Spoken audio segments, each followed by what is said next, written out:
दोस्तों, एक पति पत्नी होते हैं, बहुत प्यार से 10 वर्षों से साथ में रह रहे होते हैं और उनके 4 बच्चे भी होते हैं। लेकिन एक समय ऐसा आता है कि वही पति अपनी पत्नी की किसी दूसरे व्यक्ति से शादी करा देता है और शादी कराने के बाद में रोते हुए उससे वो कहता है अपनी पत्नी से कि जाओ तुम खुश रहो और मैं ये 4 बच्चे को पाल लूँगा। और दोस्तों, आंखों में आंसू भरे आते रोने लगता है। आखिरकार ऐसी क्या थी उसकी मजबूरी जो अपनी ही पत्नी की शादी किसी और व्यक्ति से करा देता है।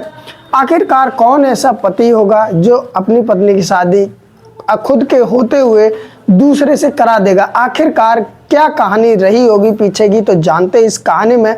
उम्मीद है ये कहानी, ये स्टोरी आपको ज़रूर पसंद आएगी। अगर पसंद आए तो एक लाइक ज़रूर कर देना और ऐसी कहानी पाने के लिए चैनल को सब्सक्राइब कर देना। नमस्कार दोस्तों, मेरा नाम मुरली। तो चलते हैं आज की कहानी की तरफ। आज की जो दोस्तों कहानी है बिहार के भागलपुर ज़िले सुल्तानगंज से जुड़ी हुई है। दोस्तों, इसके अंतर्गत एक गांव पड़ता है, गनगनिया गांव। इस गांव में एक परिवार रहता है। परिवार में पति पत्नी होते हैं, उनके 4 बच्चे होते हैं। दोस्तों, पति का नाम श्रवण कुमार होता है और जो पत्नी होती है उसका नाम पूजा होता है।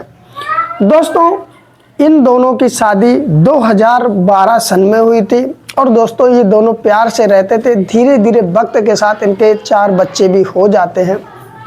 लेकिन दोस्तों, 2022 की बात है कि जब करवा चौथ आता है, उसके एक दिन पहले जो उसकी पत्नी होती है श्रवण कुमार की पूजा, वो बहुत सुस्त बैठी होती है, उदास उसमें बैठी होती है। तो वो पूछता है उसका पति श्रवण कुमार कि आखिरकार क्या हुआ है, तुम इतनी उदास क्यों हो। तो दोस्तों, अपने पति को वो एक ऐसी कहानी बताती है जिससे दोस्तों इन दोनों की ज़िंदगी बदल जाती है। कोई तो खुशी हो जाता है और किसी के ज़िंदगी में गम आता है। दोस्तों, पूजा कुमार जो होती है वो बताती है, जब मैं 16 साल की थी, मैं अपने मायके, यानी जब उसकी शादी नहीं हुई थी, वो अपने मायके ही रहती थी, मायके में रहती थी। उसी के मायके में एक लड़का था छोटू नाम का। जो छोटू था दिखने में ठीक ठाक था। जो पूजा थी वो अब छोटू से 16 साल की उम्र में चाहने लगती है, उसे दिल दे बैठती है। दोस्तों, समय धीरे धीरे गुजरने लगता है जब पूजा उस छोटू को चाहने लगती है, क्योंकि छोटू दिखने में अच्छा था। और दोस्तों, कोई भी लड़का हो या लड़की हो, जवानी की दहलीज पर जब कदम रखते हैं तो कहीं ना कहीं बहक जाते हैं। दोस्तों, इसी तरह पूजा भी बहक जाती है, छोटू से प्यार करने लगती है। लेकिन दोस्तों, जब वो छोटू से इस बात को कहती है तो धीरे धीरे कहीं ना कहीं दोस्तों इन लोगों की बातचीत चालू हो जाती है। लेकिन जब बातचीत चालू होती है तो कहते हैं गांव में ये चीज़ अक्सर लोग ध्यान देते हैं कि किसकी लड़की किससे बोल रही है, क्योंकि दोस्तों वहाँ पर ये चीज़ की इजाज़त नहीं होती और गांव में ज़्यादा इस चीज़ का विचार भी माना जाता है। अगर कोई लड़की किसी लड़के से बोल रही है और वो लोग देख ले कि ये एकांत में बात कर रहे हैं तो कहीं ना कहीं शक के दायरे में आ जाते हैं। तो जो पूजा होती है वो भी शक के दायरे में लोगों को आ जाती है और उसके गांव के जो लोग होते हैं वो पूजा के घर वाले यानी कि उसकी मम्मी पापा से बताते हैं कि तुम्हारी लड़की जो है वो छोटू से बोलती है, बतलाती है, उसका चरित्र ठीक नहीं लग रहा है और उसे देखे रहना, कहीं ना कहीं ऐसा ना हो कि तुम्हारे हाथ से निकल जाए और कुछ गलत काम कर ले। अब जो पूजा के माता पिता होते हैं इतनी बात जैसे ही सुनते हैं, सुनने के बाद में अपनी बेटी से पूछते हैं तो वो कह देती कि नहीं, ऐसा कुछ नहीं है, मैं तो ऐसे ही बोल लेती हूँ कभी कभार। लेकिन दरअसल सच में होता ये था कि पूजा अब छोटू से प्यार करने लगी और बहुत प्यार करती थी। छोटू जो होता है वो भी उससे प्यार करता है। लेकिन दोस्तों, इन्हें ना तो समय मिलता है ना ऐसी जगह मिलती है जहाँ पर ये लोग अपना प्यार पूरा कर सकें। एक समय ऐसा आता है कि जब ये बात घर में अच्छी तरीके से पता चल जाती है तो कहीं ना कहीं पूजा भी कहती है कि मेरी शादी करा दीजिए छोटू से। लेकिन ये चीज़ दोस्तों गांव में पॉसिबल नहीं हो पाती, क्योंकि पूजा किसी और कास्ट से, छोटू किसी और कास्ट से। इसलिए दोस्तों होता ऐसा है कि पूजा के जो घर वाले होते हैं वो पूजा के लिए एक अच्छा लड़का देखते हैं जिसका नाम श्रवण कुमार होता है और उसी से शादी कर देते हैं। अब पूजा का जो पहला प्यार था यानी कि जो छोटू था वो वहीं छूट जाता है। पूजा जो होती है अपने ससुराल में आ जाती है। श्रवण जो होता है वो दिखने में अच्छा होता है, वो भी ठीक ठाक होता है। दोस्तों उसी के साथ में वो रहने लगती है और उसकी ज़िंदगी धीरे धीरे गुजरने लगती है। दोस्तों इनके 2022 तक शादी के 10 साल बीत जाते हैं, क्योंकि 2012 में इनकी श्रवण कुमार और पूजा की शादी हुई थी। और श्रवण कुमार जो था वो दोस्तों गनगनिया गांव का था, और जो पूजा थी वो बांका ज़िले की अंतर्गत की रहने वाली थी। दोस्तों 10 साल में इनको 4 बच्चे पैदा होते हैं और चारों में लगभग अंतर 2 साल के आसपास का होता है, 2-2 साल का, और 4 बच्चे हो जाते हैं। दोस्तों इन 10 साल के भीतर क्या होता है कि पूजा जब भी अपने मायके जाती थी तो कई कई दिन वहाँ पर रहकर आती थी। यानी कि जो पूजा होती है वो अपना पहले का प्यार भूल नहीं पाती है छोटू को, और जब अपने मायके जाती है तो छोटू से बोलती है, बतलाती है, और फिर उन्हें एक समय भी ऐसा मिल जाता है जो ये अपने प्यार को अंजाम दे देते हैं, यानी कि इनके संबंध भी बन जाते हैं। और दोस्तों धीरे धीरे ये कहानी चलने लगती है कि दोस्तों जब भी पूजा जाती है कई कई दिन अपने मायके गुजारती है और वहाँ पर छोटू से मिलती है, प्यार प्रसंग भी करती है। इसी प्रकार से समय बीतने लगता है। लेकिन इधर जो पूजा का पति होता है श्रवण कुमार, उसको कुछ भी ये बात का पता नहीं होता है। लेकिन जैसे जैसे समय बीतता है तो वो देखता है कि पूजा की बेरुखी बढ़ने लगती है। श्रवण कुमार के प्रति ज़्यादा प्यार नहीं होता है, पूजा का ज़्यादा लगाव नहीं होता है।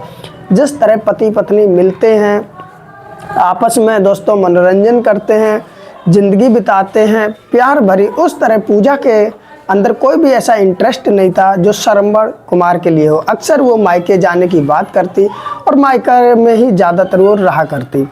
समय दोस्तों धीरे धीरे बीतने लगता है। कहीं ना कहीं श्रवण कुमार को भी पूजा पे शक होने लगता है कि आखिरकार मेरी पत्नी जो है इतनी ज़्यादा मायके क्यों जाती है। अब जो पूजा होती है, जब वो वहाँ से आती है तो श्रवण कुमार जो होता है पूछने की कोशिश भी करता है कि क्या बात है, लेकिन पूजा इतने सालों के बीच में कुछ भी बताती नहीं है। वो भी सोचती है कि अगर मैंने सच बता दिया तो पता नहीं क्या होगा और क्या ना हो, इसलिए वो कुछ बताती नहीं। लेकिन समय दोस्तों धीरे धीरे गुजरता चला जाता है। पूजा जब भी अपने गांव मायके जाया करती थी तो दोस्तों कई कई दिन गुजारती थी, समय गुजरता चला जाता है। धीरे धीरे दोस्तों 2022 आ जाता है और 2022 में जो करवा चौथ पड़ता है उसके एक दिन पहले पूजा बैठी होती है, उदास चेहरा लेके बैठी होती है। तो उसका पति श्रवण कुमार आता है और आने के बाद में पूजा से पूछता है कि आखिरकार ये बताओ तुम मेरे साथ इतनी बेरुखी क्यों दिखाती हो, ना तुम ढंग से मुझसे बात करती हो, ना ही जिस तरह औरों की मैंने पत्नी देखी है अपने पति से लिपट लिपट कर हंस हंस कर बात करती हैं, ना ही तुम मुझसे बात करते। आखिरकार बात क्या है, इस तरह कैसे ज़िंदगी कटेगी। ये तो हम तुम एक पति पत्नी के बंधन में तो बंध गए लेकिन पति पत्नी बन नहीं पा रहे हैं, आखिरकार क्या बात है। तो पूजा श्रवण कुमार से कहती है कि क्या तुम सुन पाओगे। तो श्रवण कुमार कहता हाँ हाँ बिल्कुल सुन पाऊंगा, आखिर जो भी बात हो वो तुम बताओ। तो पूजा कहती है कि जब मैं 16 साल की थी तब मैं श्रवण कुमार से प्यार करने लगी थी, लेकिन मेरे माँ बाप नहीं चाहते थे मैं उसके साथ रहूं, इसलिए तुमसे शादी हो गई। लगभग अब 5 साल से कुछ ज़्यादा ही हमारा श्रवण कुमार का हर तरह का रिश्ता बन चुका है और मैं उससे बेइंतहा प्यार करती हूँ और मैं उसी के साथ में रहना चाहती हूँ, मैं तुम्हारे साथ में रहना नहीं चाहती हूँ।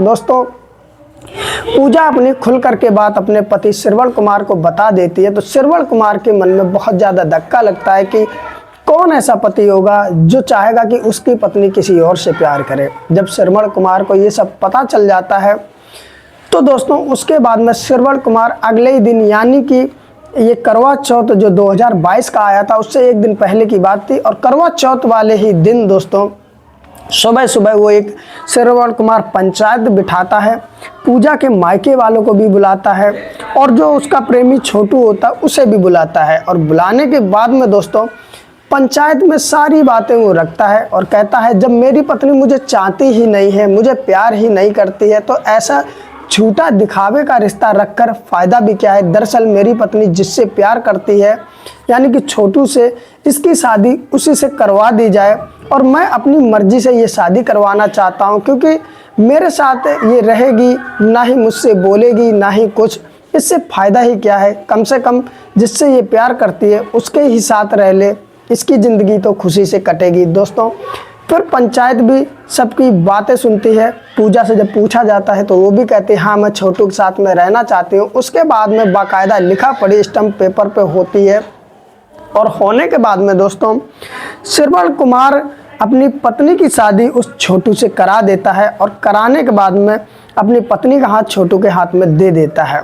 और देने के बाद में फिर वो कुछ बीते जो पल होते हैं जो उसने अपने पत्नी के साथ में बिताए थे उन्हें याद करता है तो उसकी आंखों में आंसू आ जाते हैं और उन आंखों में आंसू लेकर के ही अपनी पत्नी से कहता है कि जाओ तुम खुश रहो, मैं इन चारों बच्चों को पाल लूँगा।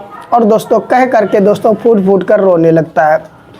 दोस्तों उनके बच्चों की बात की जाए तो एक 2 साल का था, एक 4 साल का, एक 6 साल का, एक 8 साल का, यानी कि 2-2 साल का अंतर था। सभी में 4 बच्चे थे। लेकिन दोस्तों पूजा को उन बच्चों पर भी तरस नहीं आता है और वो अपने प्रेमी के साथ में बाद में चली जाती है।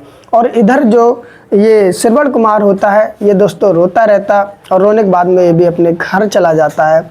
जाने के बाद में दोस्तों ये तो कहानी का यहीं पर एंड हो जाता, लेकिन सवाल ऐसे कई सारे उठते हैं जिसमें दोस्तों ये समझ में नहीं आता। अगर जो ये लड़की थी जो पूजा थी ये अगर अपने प्रेमी को चाहती थी तो कहीं ना कहीं इसके माता पिता जब भी इसकी शादी उसके साथ में कर देते तो कहीं ना कहीं श्रवण कुमार का घर टूटने से बच जाता। और जो आज श्रवण कुमार रो रहा है दोस्तों वो रोता भी नहीं और किसी और से उसकी शादी हो जाती, वो भी अपनी ज़िंदगी खुशहाल बिताता। लेकिन दोस्तों ऐसे अक्सर लड़की के माँ बाप भी यही सोचते हैं कि लड़की गलत रास्ते चल पड़ी लेकिन इसकी शादी हो जाएगी तो ये सुधर जाएगी। लेकिन कुछ लड़कियां पूजा जैसी होती हैं जो शादी होने के बाद भी सुधरती नहीं हैं, कहीं ना कहीं लगातार अपने प्रेमी से बात करती रहती हैं, उनके संपर्क में रहती हैं, उनसे मिलती हैं, प्यार प्रसंग का वो हर काम करती हैं जो पति के साथ में होता है। और ऐसी ही महिलाओं की वजह से कई घटनाएं ऐसी घटित हो जाती हैं जैसे कि आप लोग सुनते ही होंगे, चाहे वो फिर मेरठ का केस हो या कहीं और का हो। लेकिन यहाँ पर जो पूजा का पति था श्रवण, उसने अपनी सोच बूझ से ही अपनी पत्नी की शादी कर दी जिससे कोई भी घटना उसके साथ घटित ना हो। क्या पता पूजा का कब दिमाग बदल जाए और कोई भी घटना वो श्रवण कुमार के साथ में कर दे अपने प्रेमी के साथ में मिलकर। इससे पहले उसने शादी अपनी पत्नी की उसके प्रेमी के साथ में करा दी। हालांकि उसकी ज़िंदगी अब परेशानी से तो ज़रूर भरी है श्रवण कुमार की, क्योंकि 4 बच्चे वो भी छोटे छोटे हैं। शायद ही कोई अपनी लड़की को उसके साथ में शादी कराएगा, लेकिन ये है कि कोई ना कोई तो जीवन साथी उसे मिल ज़रूर जाएगा। फिलहाल दोस्तों श्रवण ने क्या ठीक किया या गलत किया, जो भी आपकी राय हो हमें कमेंट में देना। और दोस्तों जो भी ये पूजा ने किया सही किया या गलत किया, अपने बच्चों को भी नहीं देखा और प्रेमी के साथ में वो शादी करके चली गई। तो दोस्तों जो भी आप लोगों की राय हो हमें कमेंट में ज़रूर बताना। और दोस्तों इस वीडियो को ज़्यादा से ज़्यादा शेयर ज़रूर करना जिससे कुछ मुझे भी सपोर्ट मिले और लोग भी जागरूक हो सके कि आज के ज़माने में दोस्तों कहते सबसे बड़ी योद्धा माँ होती है, तो वो माँ भी अपने बच्चों को नहीं देखती और अपने मतलब के लिए अपने बच्चों तक को भी छोड़ जाती है। तो जो भी आपकी राय हो हमें कमेंट में ज़रूर बताना। इस वीडियो को ज़्यादा से ज़्यादा शेयर करना और इस तरह की कहानी पाने के लिए दोस्तों चैनल को सब्सक्राइब करना, फिर घंटी आएगी उसे दबाकर ऑल पर ज़रूर कर देना जिससे मेरी हर वीडियो आप तक पहुंचती रहे। तो दोस्तों फिर मिलते हैं किसी और कहानी के साथ में, तब तक के लिए नमस्कार।